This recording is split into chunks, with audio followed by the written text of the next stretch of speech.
A taxa de mortalidade de homens no Brasil é 3,7 maior do que a de mulheres, aponta o Censo 2022.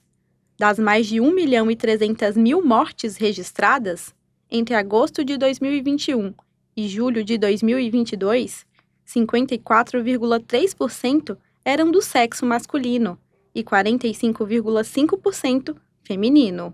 As mulheres só superam os homens na mortalidade depois mais de 80 anos, né, por conta das questões relacionadas à saúde. Então, a gente precisa entender por que mais os homens jovens, né, são as vítimas das mortes violentas no Brasil. E essa realidade a gente pode compreender quando a gente relaciona diversos fatores, como, por exemplo, racismo institucionalizado, desigualdades sociais, escassez nos programas efetivos de prevenção e que priorizem essa faixa etária. Em São José dos Campos, de janeiro a setembro deste ano, foram registrados 17 homicídios dolosos, quando há intenção de matar.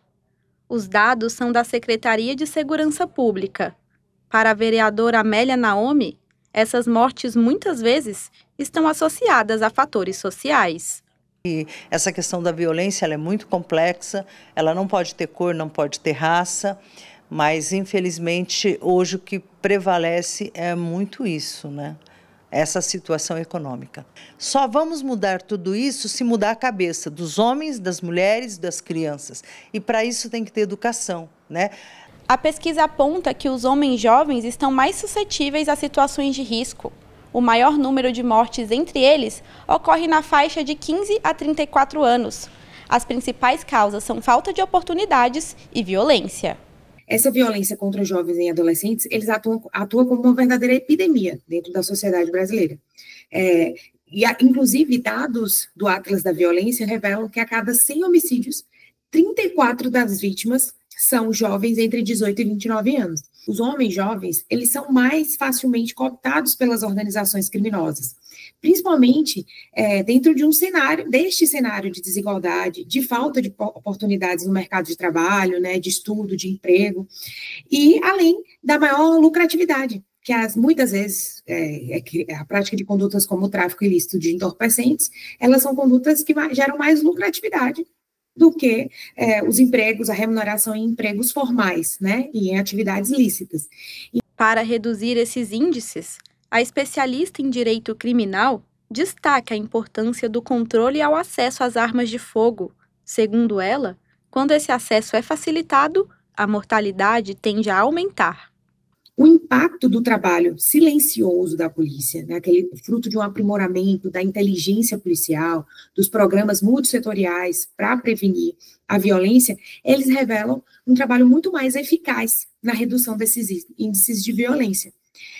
Da mesma forma, também o controle do acesso às armas de fogo, né? Já que a maioria dos homicídios, ele ocorre nos próprios domicílios das vítimas. E aí nós temos aí a liberação de armas para o cidadão, e a gente vê, assim, por exemplo, vários relatórios de mulheres que foram mortas, e aí da onde veio? Lá daquela autorização que foi dada, quer dizer, então foi autorizada você ter uma arma, e aí numa briga familiar você tem esse tipo de ação, que infelizmente o número é crescente.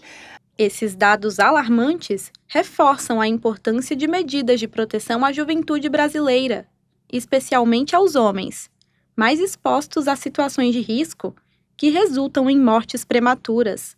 A partir da criação de políticas públicas de inclusão, os ciclos de violência podem ser quebrados. É preciso criar oportunidades para que esses jovens, né, que representam aí um índice de violência alto, e que eles não sejam içados pela criminalidade organizada, né, o que depende de investimentos em educação qualificada, em educação profissionalizante, né? Programas que promovam o primeiro emprego e promovam a inclusão racial e inclusão de gênero, bem como, assim, combate ao uso de álcool, combate ao uso de drogas, né, com a redução das desigualdades de renda. Ou seja, é articulação política, é monitoramento dos indicadores, né, para saber quais os fatores que levam a esses índices altos, elevados de violência, e a criação de metodologias que visem a intervenção e a quebra desses ciclos de violência. A vereadora destaca o Pé de Meia, Programa de Incentivo Financeiro Educacional, como uma das tentativas do governo de mudar essa realidade, mas afirma que essa não é uma solução direta para o problema, que multifatorial. O estudante que não tem condições de ficar que está sem condições de ficar na escola, ele vai receber uma verba. Isso é muito importante para os adolescentes, porque você incentiva ele a ficar na escola, ele não precisa sair para trabalhar e não precisa sair também para servir o tráfico, né? Então, acho que é uma forma econômica para tirar do tráfico. Então, eu entendo que o Pé de Meia ele tem um objetivo muito maior que isso, mas no quesito aqui, violência, pensando no nosso jovem, ele ajuda bastante.